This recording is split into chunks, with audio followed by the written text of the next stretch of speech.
Hello everyone. सो इस video में हम लोग डिस्कस करने वाले क्रेडिट सिस्टम। फर्स्ट ईयर से सेकेंड ईयर अगर जाना है तो कितना क्रेडिट स्कोर वैलिड है। एनईपी का सिलेबस जब से स्टार्ट हुआ है तब से ये क्रेडिट सिस्टम आया है, लेकिन उसके पहले नंबर ऑफ केटीज डिसाइड करता था बच्चा फर्स्ट ईयर से सेकेंड ईयर जाएगा नहीं जाएगा, ड्रॉप में जाएगा। ये सब नंबर ऑफ केटीज के ऊपर डिपेंड करता था। लेकिन अभी ये क्रेडिट सिस्टम आया है तो बहुत सारे बच्चों को पता ही नहीं है, और जिसको पता है उसको समझ में नहीं आया है कि क्रेडिट सिस्टम है क्या और कितना क्रेडिट स्कोर होना चाहिए और क्रेडिट कब मिलेगा कब नहीं मिलेगा। बहुत सारे बच्चे कंफ्यूज है इसमें, तो वीडियो एंड तक देखो। अपने बाकी सभी फ्रेंड्स को इस वीडियो को शेयर करो, वीडियो को लाइक करो। सो एंड तक देखो, हम लोग सब डिटेल में डिस्कस करने वाले हैं। तो ये जो आपके सामने पेज दिख रहा है ये सबके पास है। देखो, जो अपना यूनिवर्सिटी का सिलेबस है, सिलेबस कॉपी है, उसके स्टार्टिंग के पेज में मीन्स सेकेंड या थर्ड पेज ही रहेगा जहां पर ये आपको पेज मिलेगा सेमेस्टर 1 सेमेस्टर 2 दोनों के लिए। और सब्जेक्ट्स के आगे देखो आपको क्रेडिट स्कोर मिलेगा। जैसे कि मैं इसको थोड़ा बड़ा करता हूं, यहाँ पर ये सेमेस्टर 1 है, सेमेस्टर 1 का पेज है। सेमेस्टर 1 में मैथ्स 1 में आपके लिए टोटल क्रेडिट है 3। मैथ्स 1 में टोटल क्रेडिट है 3। ओके, फिर उसके बाद फिजिक्स के लिए भी कितना है 2, सो 3 + 2 5। फिर उसके बाद केमिस्ट्री के लिए है 2। नेक्स्ट मैकेनिक्स के लिए 2 है एंड BEE के लिए 3 है। सो ये सबसे इंपॉर्टेंट जो फाइनल एग्जाम है आपका, उसके ये क्रेडिट है। हाँ, अब यहाँ पर एक बात क्लियर करता हूँ। मैथ्स 1 में आप लोग अगर पास हो तो आपको क्रेडिट 3 मिलेगा, बराबर है। लेकिन अगर आप उसका इंटरनल फेल हो, इंटरनल के internal that is I1 I2 जो है, internal assessment 1 internal assessment 2, 20 marks के आपके इंटरनल असेसमेंट हुए थे। सो टोटल होता है 40 और 40 में से पासिंग था 16 को, बराबर। तो अगर आप लोग I1 I2 दोनों का एडिशन करके अगर 16 नहीं हो रहा है, मतलब इंटरनल केटी लगा है आपको लेकिन फाइनल एग्जाम में आप लोग पास हो, तो ये 3 क्रेडिट जो है वो आपको नहीं मिलने वाला। ये 3 क्रेडिट मैथ्स 1 का जो क्रेडिट 3 है ये आपको कब मिलेगा, जब आप लोग उसका external that is final exam भी पास हो प्लस इंटरनल भी पास हो, तब आपको ये क्रेडिट मिलेगा 3। समझा? ये बात बहुत लोगों को पता नहीं थी। सेम वैसे ही फिजिक्स के लिए है, केमिस्ट्री के लिए, मैकेनिक्स BEE सबके लिए सेम रूल है। आप लोग फाइनल एग्जाम पास हो प्लस इंटरनल जो है I1 I2 वो भी अगर पास हो पास हो तो ही आपको ये क्रेडिट मिलने वाला है। क्लियर है?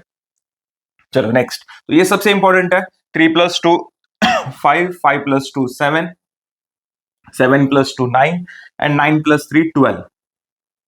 सो टोटल क्रेडिट हो गया ये 12। चलो आगे बढ़ते हैं। फिर उसके बाद लैब्स। तो देखो, ये जो अप्लाइड फिजिक्स लैब, इसका क्रेडिट स्कोर दिया है 0.5। फिर केमिस्ट्री लैब का स्कोर दिया है 0.5। देन मैकेनिक्स लैब का स्कोर दिया है 1। देन BEE के लिए दिया है 1। Then PCE professional and communication ethics, उसके लिए 2 दिया है, और उसका जो प्रैक्टिकल है उसके लिए 1 दिया है। मतलब PCE का टोटल क्रेडिट है 3। अब आपको टेंशन किस बात का लेना है? टेंशन आपको इसका लेना है, ये जो 12 क्रेडिट लिखा है ना मैंने यहाँ पर, इसका टेंशन आपको लेना है। ये लैब वाला जो क्रेडिट है ये आपको 100% मिलता है। आप लोग टर्म वर्क में पास हो मतलब ये क्रेडिट आपको मिल चुका है। टर्म वर्क में कोई फेल होता ही नहीं है, कोई कॉलेज किसी भी स्टूडेंट्स को टर्म वर्क में फेल करता ही नहीं है, तो आप लोग ये वाले क्रेडिट का टेंशन लो ही मत। ओके, नेक्स्ट PCE का क्रेडिट ये भी मिल जाएगा। वर्कशॉप उसका क्रेडिट 1 है। सी प्रोग्रामिंग के लिए क्रेडिट 2 है and induction come universal human values, इसके लिए क्रेडिट 2 है। तो ये बाकी का जो क्रेडिट है ना, इसका टेंशन लो ही मत, आपको मेन इसके ऊपर फोकस करना था सेमेस्टर 1 में। करेक्ट है? अब सेमेस्टर 1 का टोटल क्रेडिट कितना है 23। अब 23 में से 12 का ही टेंशन है, बाकी जो 11 है उसका टेंशन है ही नहीं। 11 तो वो आपको 100% मिलने वाला है क्योंकि आप सब लोग टर्म वर्क में पास हो। करेक्ट? सो 11 + 12 23 होता है। सो 11 जो है क्रेडिट वो इतना टेंशन लेने वाला नहीं है, ये तो सबको मिलने ही वाला है। टेंशन इस बात का है 12 का, बराबर। टेंशन 12 का है, टेंशन 12 का है। चलो, सो सेमेस्टर 1 का क्रेडिट स्कोर टोटल कितना है? 23 है। अब सेमेस्टर 2 की बात करते हैं। सेमेस्टर 2 में देखो, इसको थोड़ा पहले बड़ा करता है। सेमेस्टर 2 में मैथ्स 2,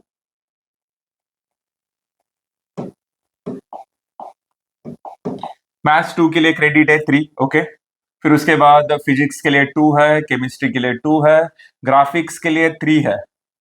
चलो, इसका कैलकुलेशन अगर करते हैं, एंड हाँ, प्रोग्राम कोर कोर्स इसका क्रेडिट 2 है। ये भी तो इंपॉर्टेंट है, इसका भी तो फाइनल एग्जाम होने वाला है आपका। तो ये जो 5 सब्जेक्ट्स है, इसका फाइनल एग्जाम भी होगा प्लस इंटरनल एग्जाम भी होगा, बराबर है। सो रूल तो वही है, आपको लोग फाइनल में भी पास होना चाहिए, इंटरनल में भी पास होना चाहिए, तभी आपको ये क्रेडिट मिलने वाला है। अगर फाइनल में पास है, इंटरनल में फेल है, गए, फिर वो सब्जेक्ट का क्रेडिट आपको नहीं मिलने वाला, इतना याद रखो। और हाँ, कुछ लोगों का ये डाउट रहेगा कि सर मैं सेमेस्टर 1 में फाइनल सब्जेक्ट्स पास हूँ, हाँ, लेकिन एक सब्जेक्ट है जिसमें इंटरनल में केटी लगा है।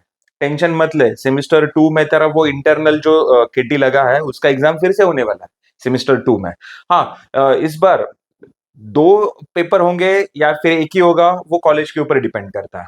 जैसे सेमेस्टर 1 में मैकेनिक्स के I1 I2 ऐसे 2 बार हुआ था, 2 एग्जाम्स हुआ था 20 मार्क्स के। अब उसको में अगर आप तुझे केटी लगा है, इंटरनल असेसमेंट में केटी लगा है सेमेस्टर 1 में, तो सेमेस्टर 2 में वो एग्जाम देने के लिए तेरे पास चांस है। अब सेमेस्टर 2 में फिर से 2 एग्जाम लेना है, I1 I2, या फिर सिर्फ एक ही एग्जाम लेना है, ये कॉलेज डिसाइड करता है। जनरली बहुत सारे कॉलेजेस में एक ही एग्जाम लेते हैं, क्योंकि शेड्यूल बहुत टाइट रहता है। सो जो केटी पेपर है उसका 2 बार I1 I2 लेना, 2 एग्जाम लेना, थोड़ा हेक्टिक रहता है। तो लेकिन कुछ कॉलेजेस में 2 होता है, मैक्सिमम कॉलेजेस में एक ही होता है। तो वो कॉलेज टू कॉलेज डिपेंड करेगा। तो एक बार वो कॉलेज में आप लोग इंक्वायरी करो, अगर किसी को इंटरनल में केटी है तो अगर सेमेस्टर 1 में किसी को इंटरनल में केटी है, टेंशन मत लो, आपके पास और एक चांस है। चलो, हम लोग कहां पर थे फिर? सो इसका अगर कैलकुलेशन करते हैं, सो 3 प्लस 2 प्लस 2 कितना होता है? 3 plus 2 5, 5 plus 2 7, 7 plus 3 10, and 10 plus 2 12। सो ये 12 का आपको टेंशन लेना है, 12। और बाकी जो है वो लैब्स का है। फिजिक्स लैब 0.5 है, केमिस्ट्री लैब 0.5 है, ग्राफिक्स लैब 1 है, देन प्रोग्राम कोर लैब 1 है। फिर उसके बाद social science and community services, इसके लिए 2 है। बाकी इंडियन नॉलेज सिस्टम 2 है, वर्कशॉप के लिए 1 है, एंड पाइथन प्रोग्रामिंग 2 है। सो टोटल क्रेडिट है सेमिस्टर 2 का 22। अब 22 में से आपको टेंशन है 12 का। 10 तो आपको 100% मिलने वाला है, क्योंकि टर्म वर्क में कोई फेल होता ही नहीं है। टर्म वर्क में सब लोग पास होकर होता है, कोई कॉलेज किसी स्टूडेंट को फेल करता ही नहीं है। हाँ, तो उसका क्रेडिट तो आपको 100% मिलने वाला है यहाँ पर। क्लियर है? नेक्स्ट। अब देखो, कुछ लोगों का डाउट रहेगा कि सर मुझे कम मार्क्स मिला है, मैं पास तो हूँ लेकिन कम मार्क्स मिला है, क्रेडिट मिलेगा? अरे मिलेगा ना।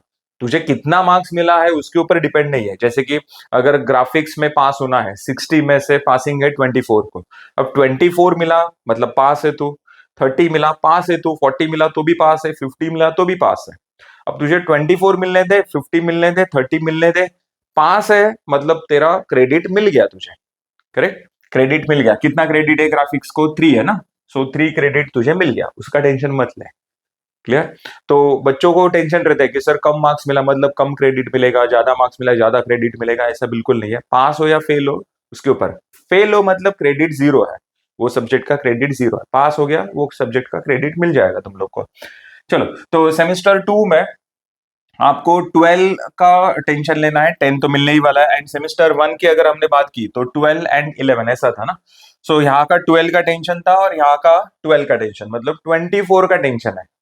बाकी जो क्रेडिट है 11 एंड 10, 11 एंड 10, 21 क्रेडिट तो सबको मिलने ही वाला है, सबको मिलने वाला है। करेक्ट। अब आप लोग सेकेंड ईयर जाओगे नहीं जाओगे, ये कैसे डिसाइड होगा? सेमेस्टर 1 का क्रेडिट स्कोर कितना है? 23, एंड सेमेस्टर 2 का कितना है? 22।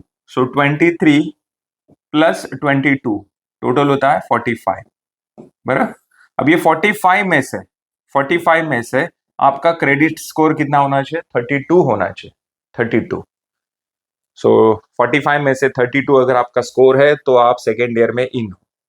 करेक्ट। अब वो कैसे देखो, मैंने आपको क्या बोला, कौन कितना क्रेडिट का आपको टेंशन नहीं है? यहाँ का 10 और यहाँ का 11, मतलब 21 क्रेडिट का आपको टेंशन है ही नहीं।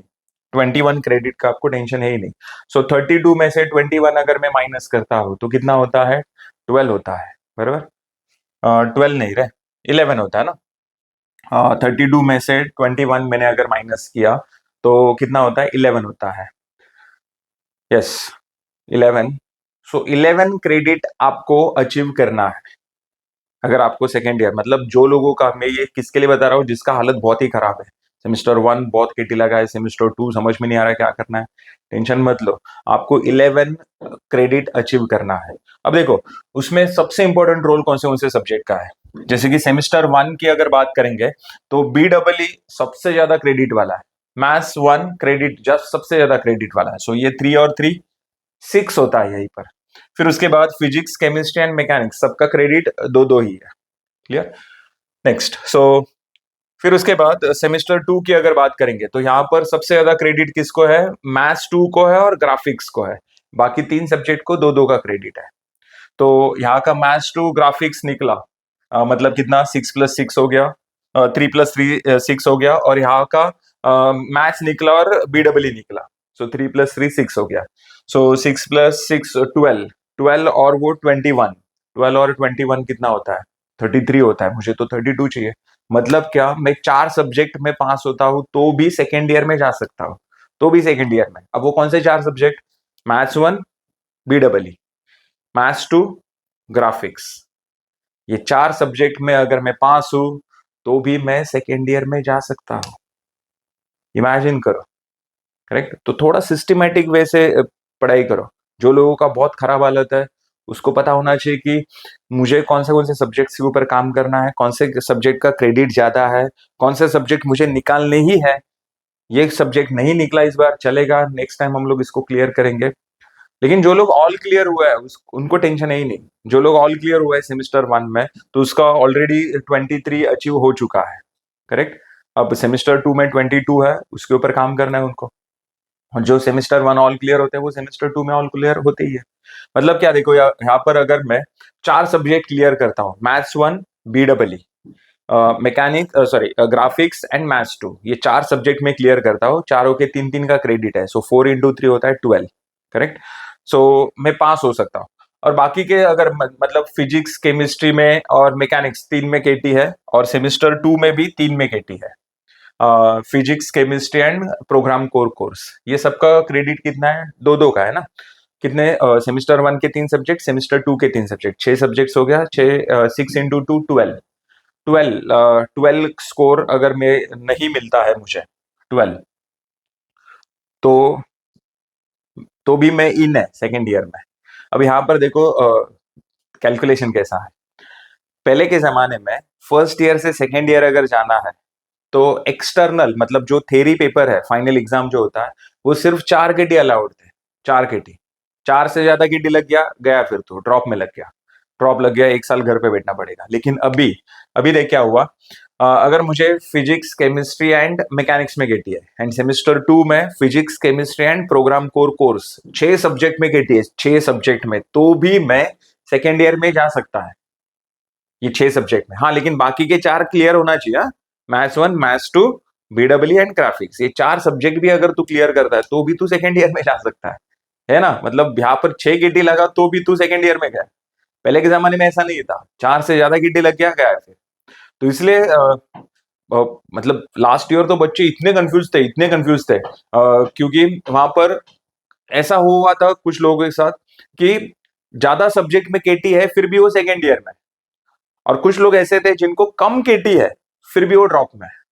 उनको समझ में नहीं आ रहा था कि ये क्रेडिट का कैलकुलेशन कैसा है। तो सब यहाँ पर मैंने डिटेल में एक्सप्लेन किया है। बस जाते जाते एक पॉइंट अच्छे से याद रखो, क्रेडिट कब मिलेगा आपको, जब आप लोग फाइनल एग्जाम और इंटरनल एग्जाम दोनों में पास है तो ही आपको वो क्रेडिट मिलेगा। बाकी ये जो लैब वगैरह का क्रेडिट है वो सब टर्म वर्क के ऊपर डिपेंड करता है, आपके अटेंडेंस के ऊपर डिपेंड करता है, तो उसका टेंशन लो ही मत, वो तो आपको मिलने ही वाला है। ठीक है, तो इस वीडियो में मैंने जितना हो सके मैंने एक्सप्लेन करने की कोशिश की है। अगर फिर भी किसी को कुछ डाउट है तो कमेंट बॉक्स में कमेंट डालना मत भूलो। अगर मेरे से कुछ पॉइंट्स रह गया एक्सप्लेन करना तो वो भी आप लोग मेंशन करो, मैं उसके ऊपर फिर से एक वीडियो बनाऊंगा। और ये वीडियो आपको कैसा लगा, आपको इन्फॉर्मेशन मिला, नहीं मिला, सेटिस्फाई हो नहीं हो, जो भी है आपका कमेंट है, कमेंट बॉक्स में डालना मत भूलो, हम लोग उसके ऊपर काम करेंगे। ओके, और ऐसे बहुत सारे इंफॉर्मेटिव वीडियोस हम लोग लेके आएंगे, तो उसके लिए चैनल को सब्सक्राइब करो, वीडियो को लाइक करो, शेयर करो इस वीडियो को। Thank you very much, thank you.